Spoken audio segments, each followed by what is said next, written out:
हर हर महादेव। आपका हमारे चैनल धार्मिक भक्ति म्यूजिक में बहुत बहुत स्वागत है।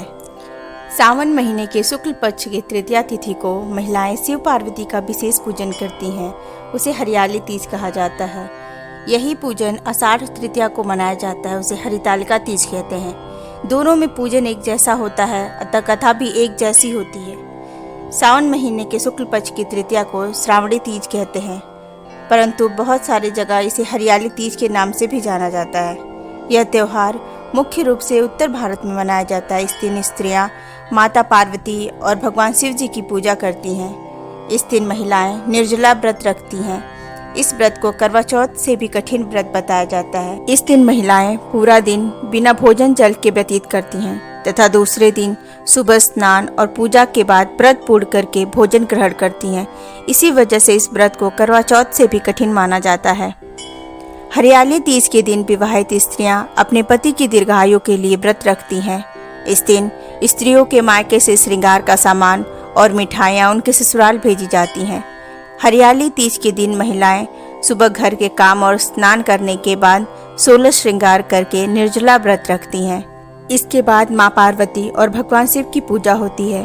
पूजा के अंत में तीज की कथा सुनी जाती है। कथा के समापन पर महिलाएं माँ गौरी से पति की लंबी उम्र की कामना करती हैं। इसके बाद घर में उत्सव मनाया जाता है और भजन व लोक नृत्य किए जाते हैं।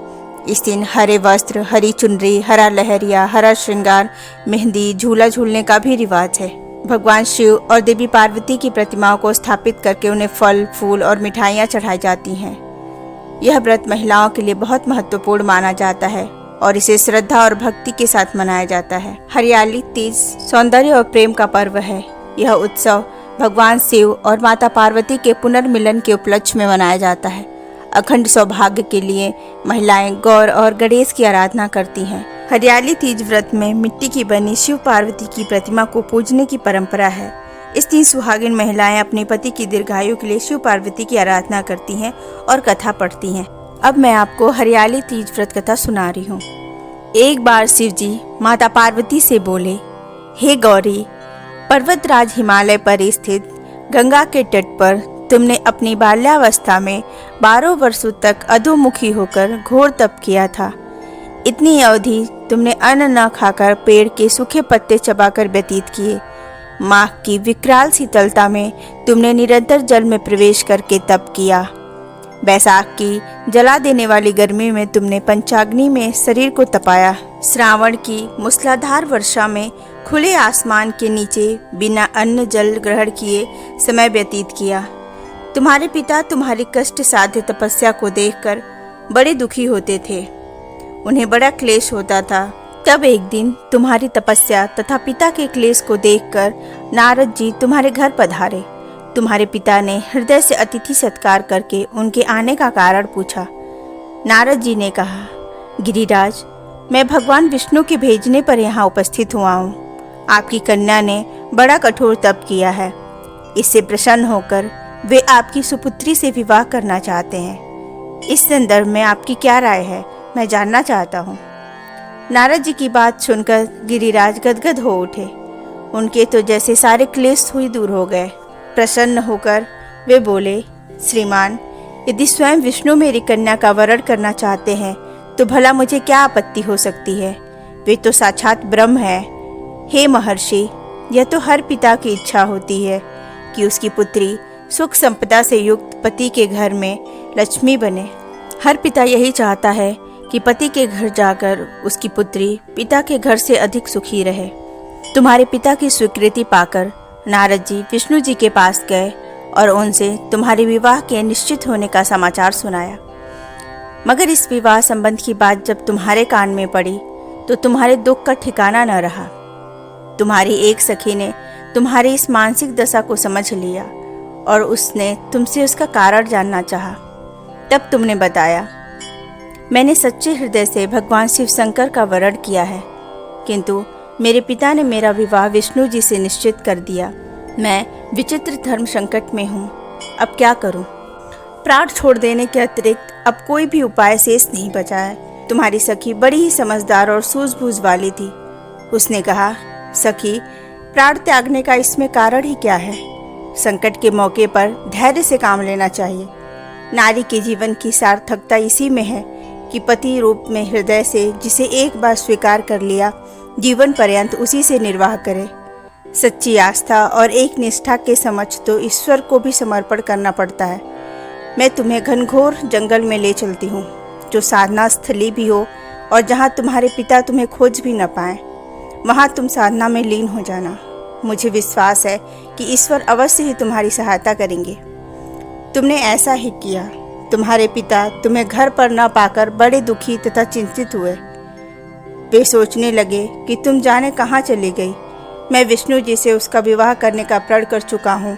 यदि भगवान विष्णु बारात लेकर आ गए और कन्या घर पर न हुई तो बड़ा अपमान होगा। मैं तो कहीं मुंह दिखाने के योग्य भी नहीं रहूँगा।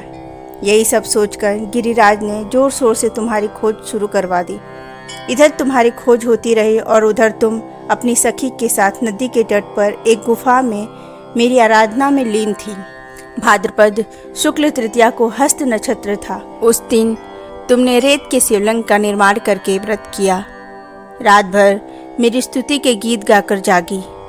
तुम्हारी इस कष्ट साध्य तपस्या के प्रभाव से मेरा आसन डोलने लगा। मेरी समाधि टूट गई।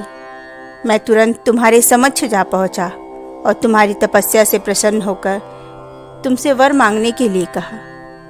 तब अपनी तपस्या के फलस्वरूप मुझे अपने समक्ष पाकर तुमने कहा, मैं हृदय से आपको पति के रूप में वरण कर चुकी हूँ। यदि आप सचमुच मेरी तपस्या से प्रसन्न होकर यहाँ पधारे हैं तो मुझे अपनी अर्धांगिनी के रूप में स्वीकार कर लीजिए। तब मैं तथास्तु कहकर कैलाश पर्वत पर लौट आया।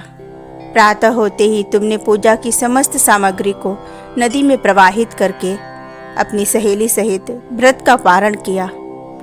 उसी समय अपने मित्र, बंधु व दरबारियों सहित गिरिराज तुम्हें खोजते खोजते वहां आ पहुँचे और तुम्हारी इस कष्ट साध्य तपस्या का कारण तथा उद्देश्य पूछा।